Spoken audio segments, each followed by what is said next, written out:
everybody. So I wanted to get a chance to talk to you a little bit more about Sabbats.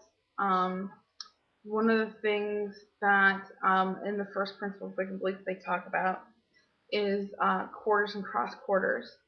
Well, the quarters and cross quarters, one of the things that refers to would be the Sabbats. There's 8 Sabbats, so that would be quarters and cross quarters.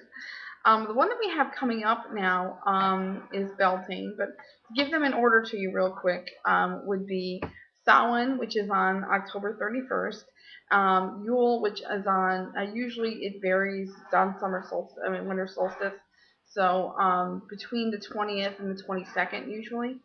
I think it's been on the 23rd a few times too, but usually between the 20th and the 22nd. Next would be Imbolc, although other people call it Candlemas. That would be on February 2nd. After that, we've got the vernal equinox, otherwise known as Ostara, on March 20th, although I can sometimes be on the 21st, depending. That's on the vernal equinox. After that, we've got the holiday that's coming up would be Beltane, and then that's on May 1st. On summer solstice, we've got Letha, and then after that, we've got Lammas, which is on August 1st, and then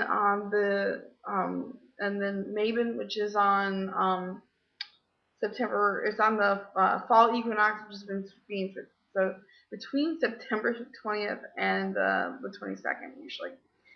So those are the 8 holidays. The one I'm going to talk about right now would be Beltane because it's coming up. Beltane is a really fun holiday.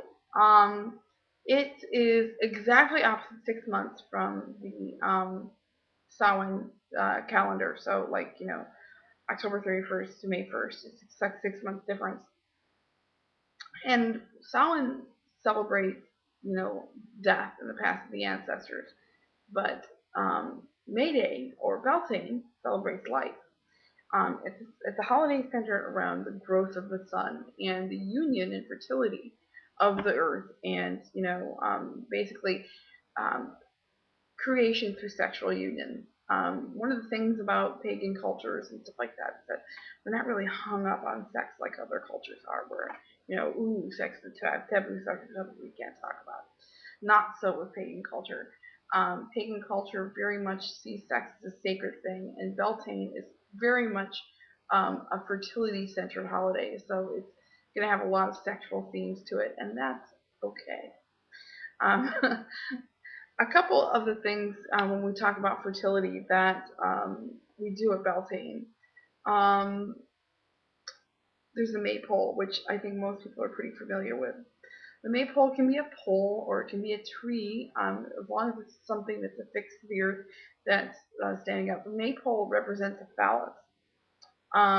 And basically what you do is you get ribbons, and you do the maypole dance where you weave the ribbons up and down through the tree. There's a couple videos on here. I'll see if I can't get one in the side comments to show you exactly how it's done.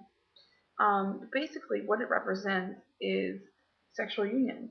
The phallus in the womb, and the womb enveloping the phallus. So it's the actual act of sex, penetration. It's a very sacred thing. People are abhorred by that, but that's because they're used to this kind of Victorian ideal about sex, this puritanic idea about sex. And really, sex is something very sacred. None of us would be here if it wasn't for sex. I really don't think we've gotten far enough where anybody in the room is cloned. I suppose you could be a petri dish baby, but still the act of it. Anyway, other things are done that are very much in the mode of fertility would be the Great Rite, and a lot of people think that the Great Rite in Wiccan circles is only the symbolic, but that's very much not true. Especially when you're getting into covens that have been around for a long time, you're going to get into covens that have really have a rapport with each other and do the actual Great Rite. Many times you'll have a priest and priestess that are in a relationship and stuff, but many times there won't be, and that's okay. Um, they say in the olden days, after a ritual was over and celebration was over, people used to pair up with somebody who was not necessarily their significant other and go off and make love in the fields, because that act of making love was an act of fertility, not just for the couples, but for the land. And the hope was to be able to bring that fertility to the land as well. So, well, some people say this is the time of year that people could kind of estrange themselves from what they were used to and go off and be with someone new if they wanted to. Also, there's the idea of the May King and Queen. Basically, the idea of the May King and Queen is another one that's centered around fertility. This is about how do I put it? It's about kind of the sacred union, the May Bride, personification of the earth goddess, fertility. The May King is the May Groom, personification of this, like the vegetation god, the green man, covered in leaves. The idea is that, this couple would be a couple that either would marry or they would be able to be the ones that would do the great rite. And a lot of times this was done, as part of a celebration. They would do a crowning, and things of that nature. And this is a big pageantry, something to awaken the fertility of the land as well as the fertility of the people. Um, let's see. Other customs. If one of the best things, the things I like most about Beltane is the balefire. The balefire, obviously, it's a big bonfire, very much representative of a growth in male energy. Um,